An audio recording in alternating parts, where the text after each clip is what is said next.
E aí galera, aqui quem fala é Leonardo Gonçalves, eu estou participando do Super Bastidores e eu sei que vocês mandaram muitas perguntas, infelizmente não vai dar para responder a todas, mas a produção aqui selecionou algumas perguntas que eles acharam pertinentes e interessantes. Vamos começar?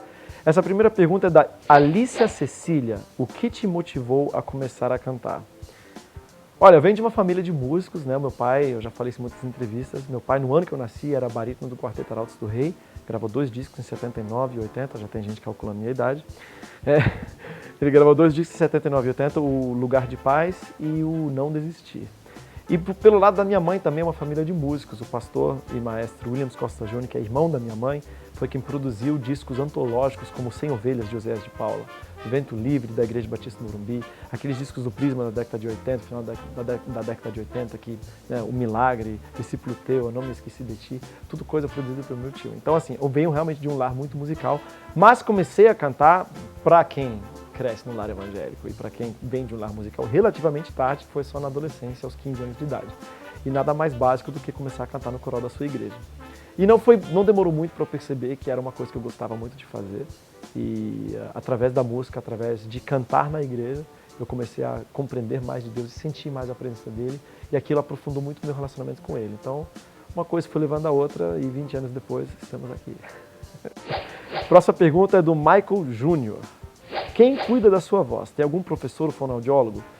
Nos meus primeiros 12 anos cantando, de 95 até 2007, eu fui autodidata, eu inventava meus próprios exercícios e mais ou menos mapeava o que eu gostava, o que eu não gostava na minha própria voz. Mas em 2007, Deus colocou a doutora Blanche Griffier na minha vida, que é muito provavelmente, eu posso dizer isso com bastante convicção, que ela deve ser a melhor profissional de voz cantada no Brasil e talvez uma das melhores do mundo. Ela tem um trabalho, a formação dela é na área de fonoaudiologia, ela se formou em fonoaudiologia, fez mestrado em fonoaudiologia, o doutorado dela é em medicina pela USP, na área de voz cantada. Próxima pergunta é do Bruno César. Afinal, qual é a sua classificação vocal, barítono ou tenor? Já é uma polêmica antiga, polêmica, não tem nada de polêmica. Mas assim, muito já se discutiu a minha classificação vocal e antes de entrar no assunto de classificação vocal é muito importante a gente compreender que existem critérios através dos quais, baseado nos quais você vai definir a classificação vocal de alguém. A doutora Blanche, quando me conheceu em 2007, 2008, ela fez um teste de classificação vocal baseado no doutorado americano, eu esqueci agora, também é muita informação para lembrar, de um fonoaudiólogo americano que mapeou a metodologia que ele usa para você classificar a voz de alguém através das notas de passagem. Existem várias metodologias, essa que é a mais comum, a mais respeitada, é a respeito das notas de passagem. Cada um tem notas de passagem e dependendo qual é a sua nota de passagem, é uma nota em que você muda a sonoridade, o ajuste vocal, e baseado nessas notas de passagem é que você vai determinar a classificação vocal de alguém. Para a surpresa dela e para a minha surpresa, as minhas notas de passagem são inconclusivas. Baseado nesse doutorado, não dá para classificar minha voz nem como sendo barítono, nem como sendo tenor. A minha classificação vocal é o barítono com extensão de tenor ou tenor com extensão de barítono, enfim, não é classificada a minha voz. Então, essa polêmica continuará eternamente. Levi Cavalcante Silva, quais são suas inspirações musicais? Quem você tem como maior referência na vida? São duas perguntas diferentes, na verdade. Inspirações... referência musical também é diferente de inspiração musical. Quando eu falo em inspiração musical, a minha inspiração musical normalmente está relacionada à maneira com que a pessoa lida, nem é estilo musical, mas mais em relação à maneira com que a pessoa lida com a própria carreira, com as próprias escolhas musicais, no sentido de sempre continuar ousando, de sempre continuar crescendo, de sempre continuar melhorando. E talvez o maior exemplo que eu posso citar nessa área, talvez poucos de vocês conheçam, ou os que conhecem vão estranhar muito, mas é um violonista, ele nem é cantor, nem nada, ele é violonista chamado Paco de Lucia. Paco de Lucia faleceu no início do ano passado, foi o maior violonista de todos os tempos, isso indiscutivelmente, ninguém discute isso. E ele tinha uma mania absurda e insana de meio que inventar uma nova técnica de tocar violão para cada disco. Ele se reinventava a cada disco de maneira tão profunda que isso afetava a técnica da mão direita e da mão esquerda dele. Então, para mim isso é o suprassumo de alguém que não para no tempo, né? Ele faleceu com mais de 65 anos e a cada disco ele inovava e reinventava com profundidade, com propriedade e colocando dificuldades, inclusive, para ele mesmo, no sentido de questões a serem ultrapassadas, tanto musicalmente quanto tecnicamente. Dentro da música cristã brasileira, quem eu admiro muito nesse mesmo sentido, é o João Alexandre, que também sempre está buscando inovar, sempre buscando trazer uma mensagem, uma reflexão relevante, sempre muito questionador dele próprio e também do nosso meio cristão, e eu acho isso muito interessante, muito saudável e muito necessário. Agora, a questão de quem eu tenho como maior referência na vida, eu sei que é uma pergunta difícil e pode até soar muito piegas ou chavão que eu vou responder, mas a maior referência de vida não poderia existir outra a não ser o próprio Jesus Cristo, que é a maneira com que ele tratava as pessoas que encontramos nos 4 evangelhos. E só que também, para não ficar só nessa resposta, eu acredito que existe um pouco de Jesus Cristo em cada um de nós, independentemente da fé que você professa, independentemente de você se considerar até cristão ou não.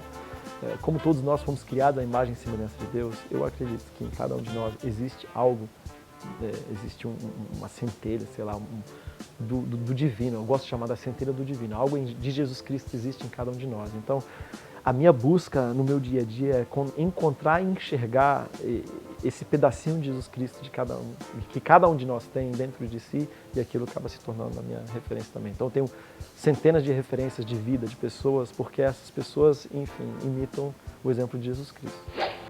Próxima pergunta, né? Daniele Dias, você canta em casamentos? Canto sim em casamentos, mas preciso também já adiantar que é um pouco mais difícil agendar casamentos do que agendar igreja. Por quê? Porque eu acabo dando preferência para igrejas, né? A minha agenda é limitada, eu sou um só. Eu imagino que essa pergunta tenha sido inspirada, talvez, pelo fato de ter acabado de cantar no casamento do Tiaguinho e da Fernanda, que foi uma coisa muito legal, eu gosto muito dos dois, eles são muito gente boa, muito simpáticos. E no caso, esse dia eu também não deixei de cantar em nenhuma igreja, quer dizer, eu cantei na igreja, né, em que eles casaram, mas não deixei de atender nenhuma igreja, porque era uma terça-feira, né? Como eles também têm muitos amigos do mundo artístico, eles sabem que o melhor dia, eu imagino que eles tenham escolhido por causa disso, o melhor dia para você casar, para você poder reunir todos os seus amigos, os que trabalham nesse ramo, nesse tipo de atividade, é segunda ou terça-feira. Então eles agendaram uma terça-feira, o casamento foi uma terça-feira à noite, e eu fiquei muito feliz em poder participar, cantando uma música que fez parte do namoro deles desde o primeiro dia. No primeiro dia que o Tiaguinho beijou a Fernanda, ele mostrou para ela já a música, o que será que, meu Deus, pensar, ela estava apaixonadaça já. Então poder fazer essa surpresa para ela significou muito para mim, e eu louvo a Deus pela oportunidade e pela amizade dos dois. Rafa Macedo, você toca algum instrumento? Envergonhadamente, preciso dizer que não suficientemente para dizer sim. Eu estudei um instrumento barroco chamado viola da gamba por 7 anos, mas eu sou uma negação, como instrumentista toco muito mal.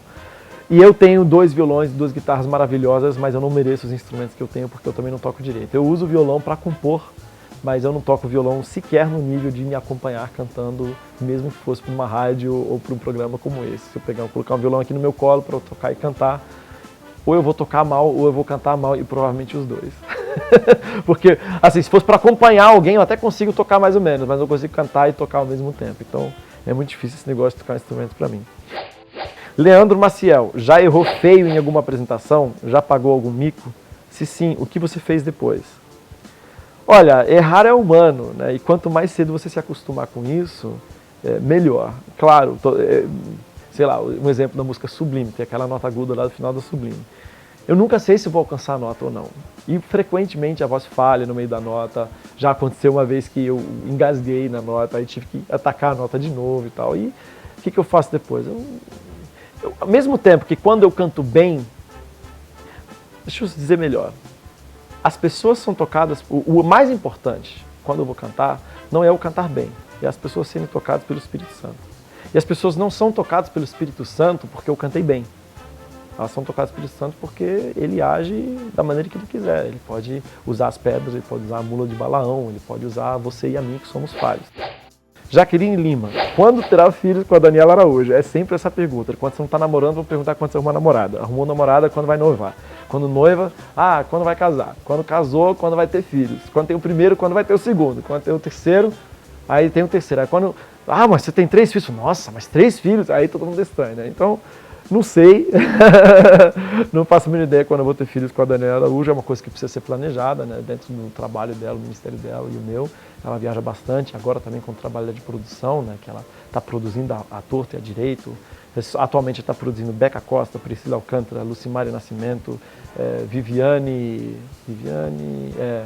enfim, mais umas 2 ou 3 cantores aí, ela está todo dia no estúdio. Isso quando ela não está viajando e cantando ou cuidando da loja dela de roupas, né? A Dani, ela é multitasking total, milhões de atividades. E quando ela sentir que essa fase dela, né, que já deu o que tinha que dar, já encaminhou todas as áreas da vida dela que ela quiser encaminhar, aí talvez seja a hora da gente pensar com calma de termos filhos também. Bom, gente, acabou o nosso Super Bastidores. Eu sei que teve muito mais perguntas do que essas. Enfim, espero em outra oportunidade poder responder a essas perguntas também. Agradeço a Rede Super pela oportunidade de sempre estar aqui e louvo ao Senhor por você que está assistindo essa programação. Espero ter sanado algumas das suas curiosidades e espero também não ter falado muita besteira. Deus abençoe você, fica na paz. Ô galera, aproveitando que vocês estão aqui no canal da Rede Super, se inscrevam no canal, tem muita novidade boa, muita coisa legal. E quando você se inscreve, nada de mal lhe acontecerá, viu, querido? Você só vai receber uma notificação toda vez que tem um vídeo novo para abençoar a sua vida. Então se inscreva, aproveita aqui embaixo, clica ali e se inscreva no canal da Rede Super. Para receber todas as novidades do canal, inscreva-se. E se curtir o vídeo, clique em gostei. Aproveite para acompanhar a Rede Super nas redes sociais.